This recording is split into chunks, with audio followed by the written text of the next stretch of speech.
ketika preman itu membuli dia, dia pun langsung menebaskan celuritnya dan juga langsung menguliti preman tersebut dan juga memakan mentah-mentah dagingnya dan mengambil alat vitalnya dan dibikin kalung gitu. Assalamualaikum warahmatullahi wabarakatuh. Bertemu lagi dengan aku di channel Syafikru. Kalau kemarin kita membahas tentang sebuah kasus tentang Ibu Juraidah Hanum yang ada di Aceh, kali ini aku bakalan membahas tentang kasus yang buat kalian yang suka percaya dengan ilmu hitam. Kasus ini pernah menggemparkan Indonesia pada tahun 2000-an dan mungkin kalian kenal dengan kasus Sumanto. Bagaimana cerita lengkapnya kita simak sama-sama di channel Syafikru.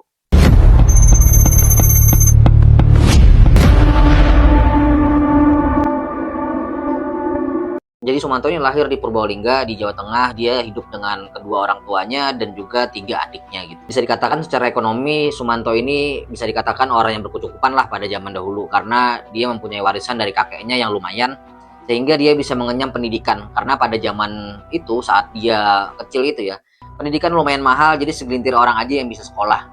Dan kehidupan masa kecilnya dia biasanya membantu bapaknya mengangon ternaknya dan juga dia sering mengaji dan juga bermain sama anak-anak seperti biasanya di desa lah gitu. Jadi masa kecilnya ini kayak anak-anak pada biasanya aja gitu, dengan orang yang berkecukupan lah anggap. Nah, ketika dia sudah mulai SMP, ada guncangan ekonomi lah terhadap keluarganya Pak Sumanto ini.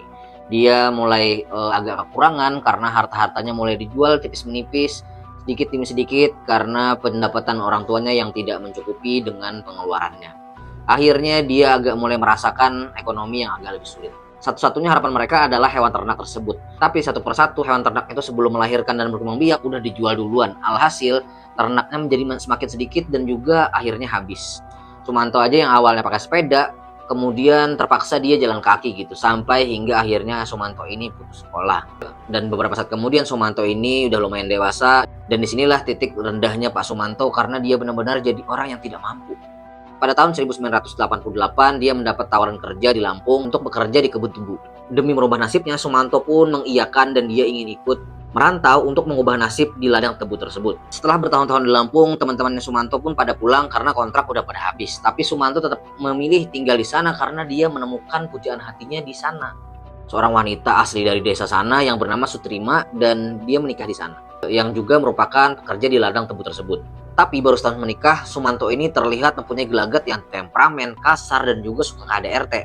Hal itulah yang membuat pernikahannya tidak langgeng dan akhirnya cuma 1 tahun dia berpisah dengan Sutrima. Nah, beberapa tahun kemudian dia menikah lagi pada tahun 1993 dengan seorang wanita bernama Tugiem. Nah, dengan inilah dia mempunyai seorang anak. Lagi-lagi sifat temperamennya ini muncul lagi terhadap istrinya, tapi bukan cuma istrinya aja, anaknya juga merasakan temperamen itu. Dan Sumanto ini termasuk salah satu kepala keluarga yang bisa dikatakan tidak bertanggung jawab lah gitu. Dia cuma asik dengan kehidupannya sendiri, kayak membujang aja gitu. Dia jarang banget di rumah gitu. Sekali pulang dia cuma marah-marah dan kasar ke anak dan istrinya gitu. Hal inilah yang membuat istrinya si Tugiem ini juga tidak kuat dan akhirnya menceraikan Sumanto.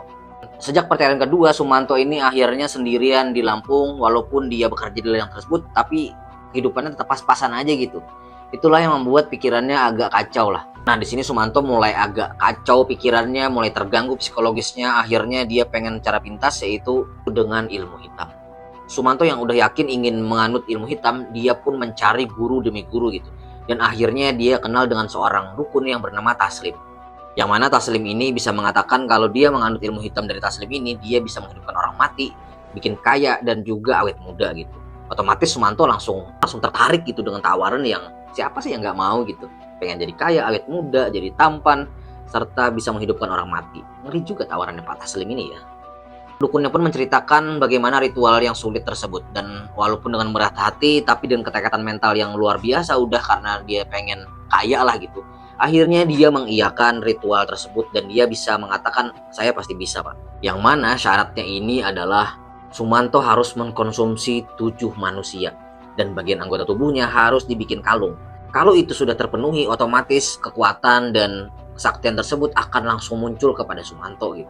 Sumanto pun setuju dan dia mengiyakan syarat-syarat dari Pak Dukun. Dan disinilah awal dari kehancuran Sumanto. Dan korban pertamanya adalah teman kerjanya. Nah, Sumanto ini kerjanya di ladang ini kan sebagai pengarit gitu. Jadi biasa banget dia membawa celurit gitu buat nebas-nebas dan motong tebu-tebu gitu. Jadi hal yang biasalah kalau misalnya seseorang di sana bawa arit gitu. Jadi tidak ada yang mencurigakan lah gitu. Dan dia yang telah menargetkan teman kerjanya langsung menebaskan arit tersebut kepada temannya yang tidak melihat. Dan kondisi pada saat itu memang sepi di dalam tebu yang lumayan luas gitu. Siapa yang lihat? Setelah temannya itu meninggal, dia pun lalu mengupas dan menguliti daging temannya tersebut sehingga memotong-motong tulangnya dan hingga siap untuk dikonsumsi. Dan dagingnya itu langsung dimakan mentah-mentah karena dia takut menyalakan api, takut mengundang orang gitu. Dan takut kasus pertamanya ini ketahuan. Gila nih Sumanto. Dan setelah itu beberapa bagian dia potong untuk dijadikan kalung dan beberapa bagian sisanya dia kuburkan di ladang tebu tersebut. Beberapa waktu berlalu, akhirnya subuh pun mulai terlihat gitu.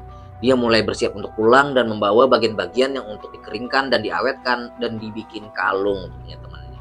Setelah sukses dengan korban pertamanya, dia pun mulai mencari lagi siapa korban selanjutnya yang kedua gitu. Saat di jalan, Sumanto ini dicegat oleh preman kampung gitu. Di sana dia kan pasti selalu bawa arit gitu ya. Preman kampung ini mencegat dan membuli dia lah gitu. Akhirnya Sumanto tanpa banyak omong, dia langsung menebaskan celuritnya tersebut kepada preman yang ada di situ. Preman ini termasuk orang yang bisa dikatakan kebal ya dan ditakuti di desanya tersebut. Tapi dengan kemampuan Sumanto, preman ini sekali tebas saja udah luka. Dan setelah luka tersebut, Sumanto pun langsung menebas beberapa kali hingga tidak bernyawa lagi. Dan dia langsung menyeret ke ladang tebu dan menghabisinya lagi. Dan disitulah dia melakukan hal yang sama kepada korban yang pertama. Alat vitalnya dipotong dan sebagian dikubur. Dan sebagiannya lagi dibikin kalung.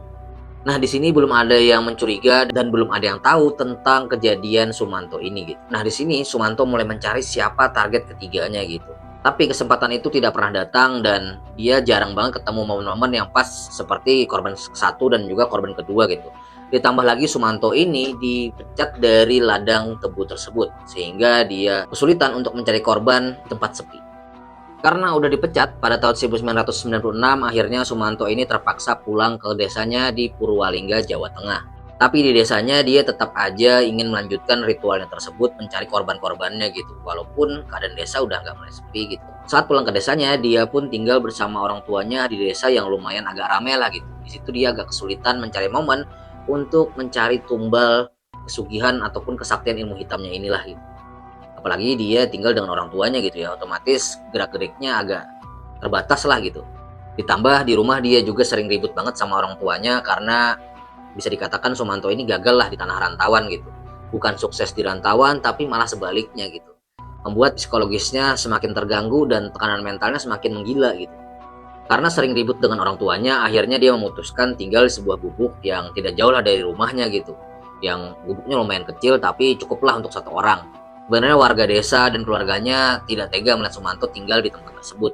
Karena bisa dikatakan juga tidak layak banget nih gubuk gitu. Karena gubuknya cuma berukuran 1 kali 1 meter dan lantainya juga tanah. Kalau misalnya hujan pasti tuh bocor-bocor di mana-mana. Kalau misalnya hujan dia pasti mengungsi ke pos ronda. Tapi dia tetap ingin tinggal di gubuk tersebut karena posisi gubuknya yang agak jauh dari permukiman gitu ya. Walaupun di desa tersebut tapi agak jauh. Jadi agak sepi. Kalau misalnya dia beraksi, jaranglah ada orang lewat yang mungkin bisa memergoki aksinya tersebut gitu. Jadi mungkin menurut Sumanto ini adalah tempat yang aman dan nyaman untuk mengeksekusi korban-korban selanjutnya. Tapi di desanya ini dia agak tetap kesulitan karena di desa tersebut tidak sesepi di ladang tebu tersebut gitu.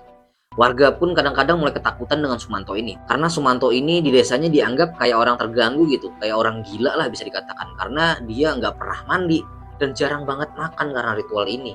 Mungkin ada efeknya gitu ya dari ritual tersebut. Enakan makan daging. Lupa deh dengan makanan biasa. Karena jarang makan dan mandi, tubuhnya itu pun menjadi kurus dan bau gitu. Ditambah dengan kalung-kalung aneh yang dia perlihatkan, dia keluarkan gitu. Semakin menambah kesan tetangganya kalau Sumanto ini benar-benar gila gitu. Dan asal kalian tahu, kalung yang dikalungkan Sumanto inilah alat vital laki-laki. Awalnya warga ini mengira paling palsu gitu. Tapi semakin dilihat kayaknya kok beneran gitu.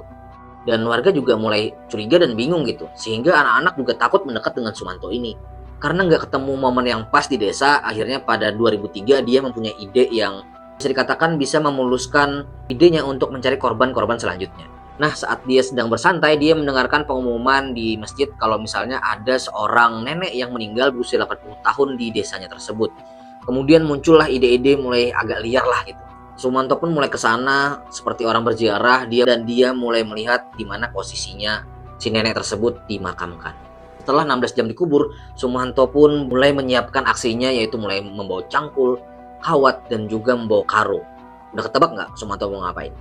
Dan pada jam 1 malam dia pun mulai berangkat dengan sepeda ontelnya gitu. Sampai di sana situasi udah sepi banget karena memang kuburan itu nggak ada yang jaga. Karena udah sepi banget, jadi dia tuh leluasa banget buat gali kuburan tersebut dan memasukkan mayat tersebut ke dalam karung, mengikatnya dan menaruhnya di sepeda ontel lalu membawanya pulang. Dan pada malam itu juga tubuhnya si nenek tersebut dieksekusi oleh Sumanto dan dia juga mengalungkan bagian organ dari mayat tersebut.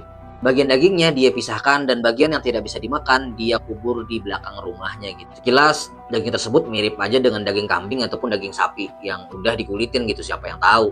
Malam itu juga daging si nenek tersebut dimakannya secara mentah-mentah gitu. Besok paginya sebagian dari daging tersebut diberikannya kepada bapaknya untuk dimasak menjadi sup lah gitu. Dan dia mengatakan kalau ini daging kambing gitu. Dan orang tuanya ini percaya aja nih.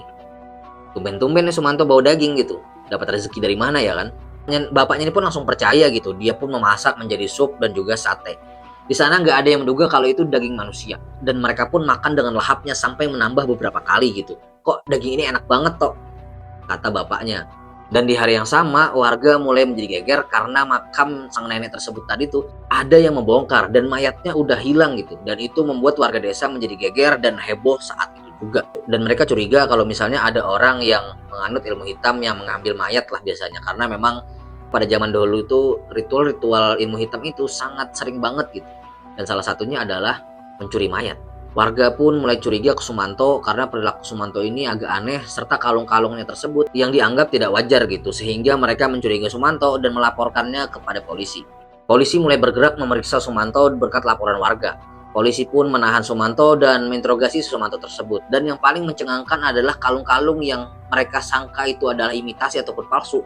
Setelah dicek polisi, ternyata itu merupakan alat vital manusia asli. Sumanto pun langsung diamankan pihak kepolisian dan saat diinterogasi Sumanto ini kayak senyum-senyum nyengir aja gitu. Dan dia mengakui kalau misalnya itu memang mayatnya si nenek yang terbongkar di kuburan tersebut memang dia yang nyuri gitu. Dia juga mengakui kalau misalnya mayatnya si nenek Rina ini sudah dia makan dan dia sate juga. Dan dia sempat menawarkan kepada Pak Polisi nih, mau nggak Pak sate Mbok Rina ini?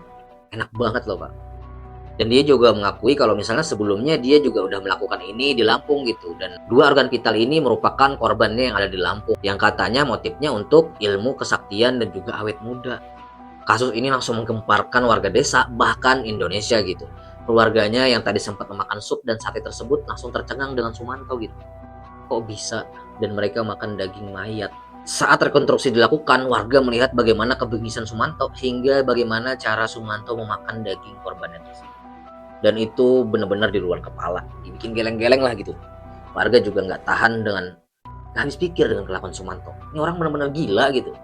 Akhirnya di tahun 2003 Sumanto cuma divonis 5 tahun penjara. Karena setelah dites Sumanto ini dinyatakan mengalami kelainan jiwa. Padahal kalau bisa dikatakan Sumanto ini agak waras saja gitu karena dia melakukan dengan sadar gitu dan dia juga punya pola pikiran untuk menutupi kasus tersebut dengan menguburkan.